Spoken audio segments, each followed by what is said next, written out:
What's good, everybody? It's your girl, Let It Eat OG, and I'm coming to you live, close and personal. Like, I don't even know if I like y'all in my space like this, but you know what? I'm trying to be obedient to the Lord, so let's jump right into it. So, I'm stuck. I feel stuck. I'm tired of feeling stuck. Let's dive into this. Y'all ever been to an escape room?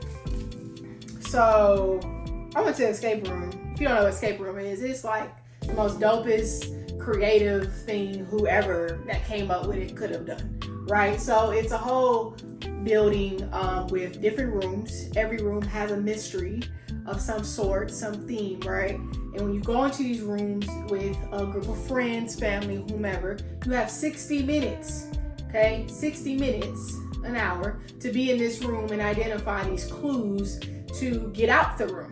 You want to escape the room. So the idea is you're trapped in this room having to figure out these mysteries. And you better not be at one where the people jumping up at you. Because I've been to one recently where the people came out and I'm like, that wasn't even in the contract. I didn't know somebody was about to jump out at me. So we're going to talk about that another time. My point is, in this room, you are working together as a team with the people with you. It could be strangers, friends, family, trying to figure out these clues to get out of the room, to escape the room, right? I went to the escape room with Nene and Kiki, right? Nene and Kiki. And let me tell y'all something about them real quick. Okay? Them my friends, them girls, right? By the way, DB, this is your hat. If you see this, I'm sorry. We don't just, I love you, Dave. We'll talk about it. I went to the escape room with Nene and Kiki. I just felt like, what was the point of me being there? You know, because it was just them two. You know, I don't know if this was it's a twin thing. I don't have a twin. So this is a twin thing where they just overpower the third person in the room and they just do what they want or what? They find all the clues. They get mad at me because I'm in the way, I guess. I'm trying to figure stuff out. First of all, I think this was like my third time going to escape room. So I'm trying to get the hang of it. You know, I'm trying to figure out like, what is it that I'm supposed to be doing, right? Like, you don't really know what your job is when there's multiple people. So you really just trying to figure it out. Here I am trying to identify the clues, close my eyes, put my hands on the walls, see if I can feel Morse code, right? And they mad at me because I'm in the way. They mad at me because I'm in the way. They not allowing me to even get up in the mystery, get up in the puzzle. So at this point, I'm annoyed. And I stopped talking. I stopped being a part. I went to go sit down. I did. I went to go sit down. I took a little break. And when they noticed me, finally, I said, oh, y'all need me? Do y'all need me now? Okay? Because I thought maybe I just needed to leave because y'all got this, right? So in this room, right, I can't remember the theme that we were even doing. In this room, I don't even know if we made it. I think we was probably close to making it out, right? You get your adrenaline be like rushing, like running like crazy because you have this idea that you're stuck in this room, right? and you can't get out and you want to get out. You want to solve it. You want to feel that dopamine of feeling like you won. Like, man, we did it. We broke this mystery, right? We solved it. I don't know if we got out, right?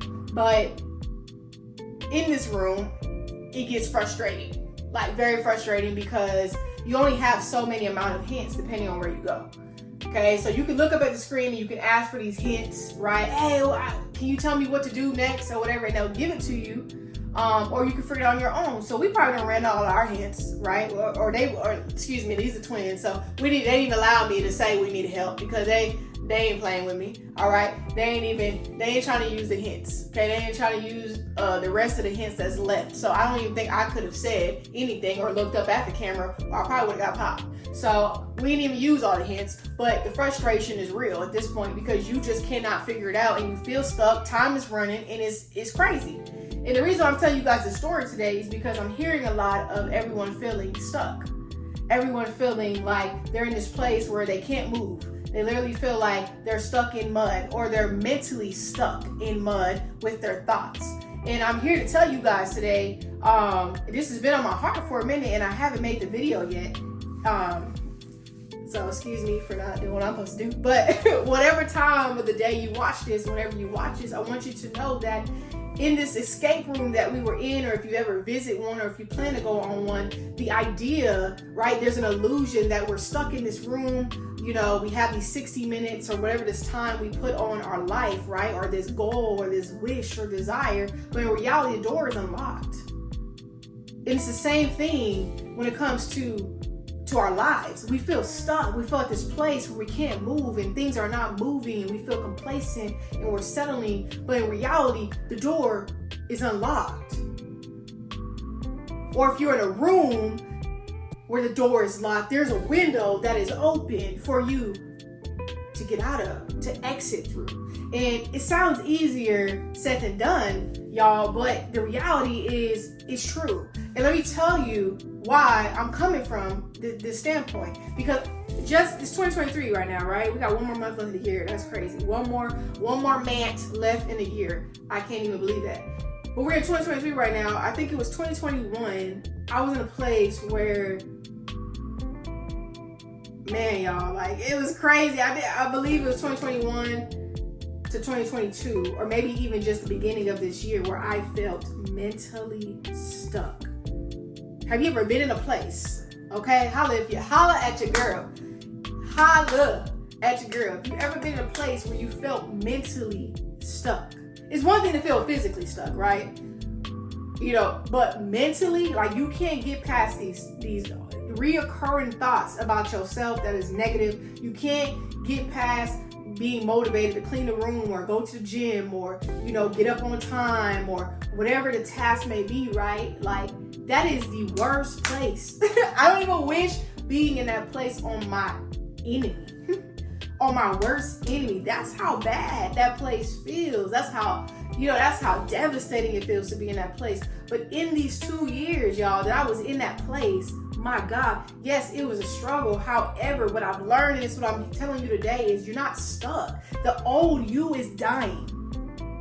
The old you, the old person you were, the mentality, you know, the characteristics, whatever, the old ways of your life, of living is dying. God says he wants to do a new thing in us, right? He says he wants you to let go of your old ways of living so he can do a new thing in your mind, in your heart, in your soul. That's what that stuck season is. You're in an uncomfortable stage of your life where your old self is dying and a new you is being required. Let that sink in. So are you really stuck? Or are you moving towards something that's unfamiliar? Yeah. Yeah, that's what it is. And that place sucks. It really does. And questions are like, well, what do you do? What do you do? What do I do in that place? I hate that place. What am I supposed to do? You're supposed to ride it out. Straight up. Like, I ain't gonna lie to you. You're supposed to ride it out. It's so much you can do, to be real. Like, it's so much you can do in that place rather than ride it out. And when I say ride it out, I'm not saying don't do nothing. That's the problem. We get in these waiting rooms, right? We get in these waiting rooms and we do nothing. And we think that something's gonna come out of being in this waiting room. Yeah, I'm waiting on it. I'm waiting on the blessing. Y'all waiting on God. Y'all waiting on no. God waiting on us. Okay, that's the problem. We be sitting here saying we waiting on God and we waiting on this. Faith without work is dead. We can't be in the waiting room doing nothing. You gotta be in the waiting room doing making out a plan. You gotta be in the waiting room out there crossing out your list of what you have done and what's next. You gotta be in the waiting room sitting there drawing out your blueprint. You gotta be in the waiting room being productive, doing something. And it may not look like this, okay? We be waiting on stuff to look like this, be so dynamic for the blessing to drop in our face and our laps, but that's not what I'm saying. What I'm saying is when you feel in this place that you're stuck, okay, you're in this room where the door is locked, the windows are open for you to exit, you gotta be doing something. And if you can't think of one thing, that something has to be letting go what was you. And what's not serving you no more. So for instance, when I was in this place, I was teaching and being transparent, you guys, yes, I know teaching is my calling. However, the past 5 years of me teaching has been a disaster. Like, okay, mentally, like politically, our education system in the US sucks, right? There's so many things I feel about the US system. I mean, the education system, I ain't gonna go there. Okay, that's for a whole nother story. But my point is, it wasn't just the kids' behavior, because child, middle school. Okay, I love y'all, but baby, because I couldn't, with the T2T, get over here, shit out. I couldn't do that, right? Because they were my kids, but I was real close sometimes, but I told myself I don't look good in an orange suit, okay, and my hair not being washed and done, so didn't want to go to jail. But the 5 years of me teaching was extremely rough. And at this point in my life, when I felt stuck, I was really down on myself. I was getting teacher of the week, teacher of the month. I was being recognized as a coach, as a teacher. It was like God was setting all these messages and signs to tell me how well I was doing, how good I was doing, to remind me that I was doing well and I was on the right path and I was in the right place. And it wasn't enough. It wasn't enough. And I'm not saying God is not enough. Don't get it twisted. What I'm saying is his reminders weren't enough. No matter what it was, all these good things of gratitude, positive reinforcements, celebrations that I was receiving, it was not enough because I was mentally in a place where I was battling. I was mentally in a place where I could not get over. I could not escape this room. I could not get out this room. I could not solve the mystery. I could not think straight. I could not see myself the way he's seen me. I was on this time schedule, this allotted time that I gave myself, that we give ourselves, right, on where I was supposed to be, how I was supposed to look. But in reality, I was supposed to be in that place, feeling uncomfortable, letting go of my old self so that I could move to where he wanted me to be, which was new thinking, a new way of living, a new way of walking, a new way of talking, walking like I'm talking, period, right? Like, that's what was required of me.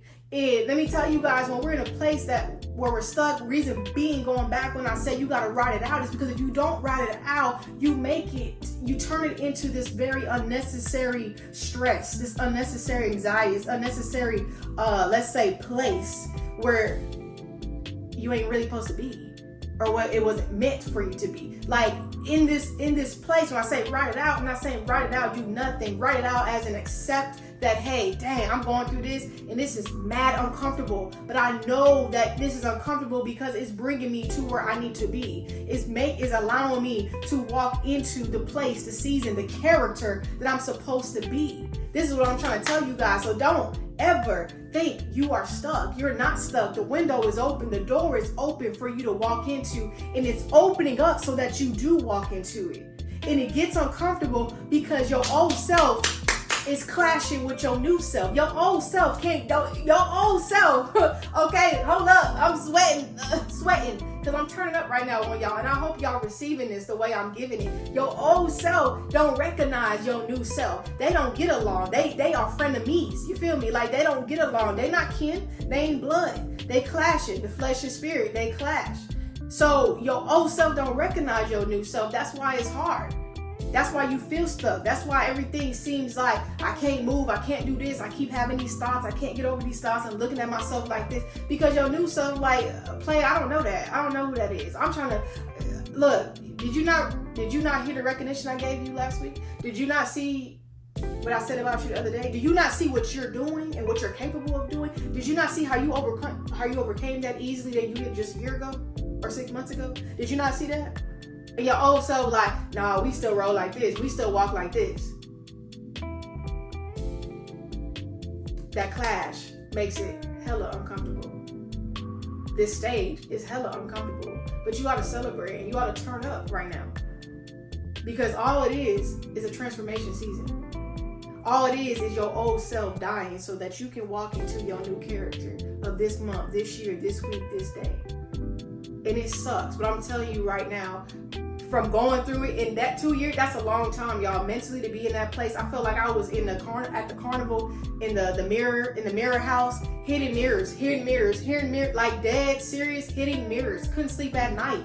Could not sleep at night. Couldn't wake up on time. I was in this like just negative, toxic, cynical routine of my life. Mentally, it sucked. I felt like I could not escape the room with the door that was unlocked. And it wasn't nobody, it wasn't God, it wasn't the enemy, it was only me fighting the stage I was in. So I'm here to tell you, you are just in a transformation stage. Ride it out. Ride it out. Embrace the new you that is coming out of this. It takes these moments, y'all. Oh my God. I'm gonna leave it right here because I'm trying to say enough for somebody to get something out of this. So comment, let me know, hit me up, let me know if you got something out of this, if you resonated with this. But what I'm trying to get you to understand right now is that it takes these moments in our lives, believe it or not, especially for the strongest, resilient, and people with the highest calling and anointing on their lives. It takes these moments, these struggles right here to move you in a way that you would not have been moved. Let me tell y'all something. If God did not put me in that uncomfortable stage where I felt like I was stuck and I was mentally going through it, battling back and forth in my head, going through these situations with teaching, going through spiritual warfare, going through all these things, man, all these things that was so hard and felt like I was drowning and I was empty in my soul, I would not be here today. But it took that. God knows you. God knows you. He knows you personally. He created you. He created me. And he knew well enough what it was going to take for me to get out of my comfort zone, for me to change my way of living and thinking, talking, breathing, all that. He knew. He knew it was going to take some tugging on my shoulder, some beating me up, some stretching seasons for me to change. And not only for me to change, but for me to draw closer to him. God will do that. He will do these things in your life to bring you closer to him, to change the dynamic of you and his relationship, but also to change your character. Some of us, it ain't gonna be those easy little drops, little drizzles, right? It's gonna take the storm, for sure. It's gonna take the storm. It's gonna take some major things, uncomfortable stages, feeling stuck in your life to move you. But let me tell you right now, it's the biggest blessing, and I am most grateful when he does that. Because I won't move if it's easy. I won't move when it's comfortable, and so won't you. So you're not stuck. You're in a transformation season. Ride it out. Ride it out, embrace it, and accept it. Execute on being that new person the situation is moving you to. It is the situation that is moving you and supposed to move you to greater. Look at it that way. And let's get it. Rise up, warrior. Realize I am a strong enough and unique person. Rise up. And let's get it. I love y'all.